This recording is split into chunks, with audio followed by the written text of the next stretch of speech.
વલસાડ જિલ્લા સહિત સંઘ પ્રદેશ દમણ અને દાદરાનગર હવેલીમાં પણ આજે હવામાન વિભાગે વરસાદનું રેડ એલર્ટ આપ્યું છે, પરંતુ અત્યારે જે દ્રશ્યો જોઈ રહ્યા છો, દમણનો દરિયો પણ અત્યારે રેડ એલર્ટનું સિગ્નલ ચાલી રહ્યું હોય એવા દ્રશ્યો જોવા મળી રહ્યા છે। દરિયા કિનારે પ્રચંડ મોજા ઉછળી રહ્યા છે।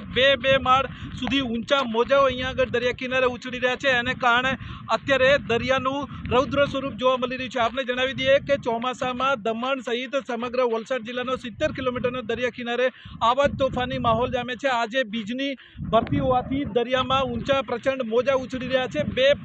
બે માળથી ઊંચા મોજા ઉછળી રહ્યા છે, અને કારણે દરિયાના પાણીએ કિનારો વટાવી અને અહીંયા આગળ જોઈ શકો છો આ નમો પથ પર આવી રહ્યા છે।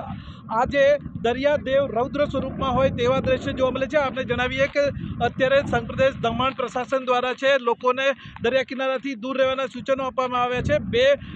બીજી ઓગસ્ટ સુધી લોકોને અહીંયા આગળ દરિયા કિનારાથી દૂર રહેવાના પ્રતિબંધ કરવામાં આવે છે, પરંતુ તેમ છતાં હજુ પણ કેટલાક પર્યટકો આવી રીતે જોખમી રીતે પોતાના બાળકો સાથે અહીંયા આગળ આવીને જોવા મળી રહ્યા છે।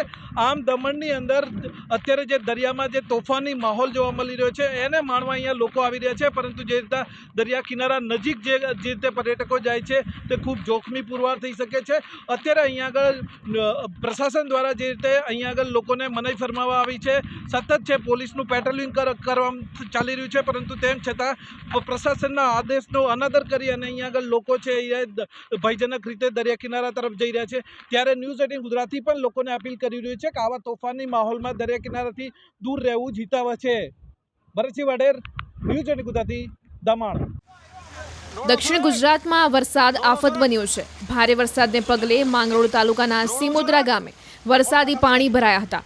કીમ નદીમાં ભારે પાણીની આવક થતાં ટોકરી ખાડીમાં પાણીની આવક થઈ છે। ટોકરી ખાડીના પાણી સિમોદરા ગામમાં ફરી વળ્યા હતા। સિમોદરા ગામના પંચાયત ફળિયું, બામણ ફળિયું અને મહાવંશીમાં પાણી ભરાઈ ગયા હતા। ઉલ્લેખનીય છે કે ખાડીના પાણી ધસી આવતા 15 થી 20 ઘરોના 30 થી 40 લોકો પાણીમાં ફસાયા હતા।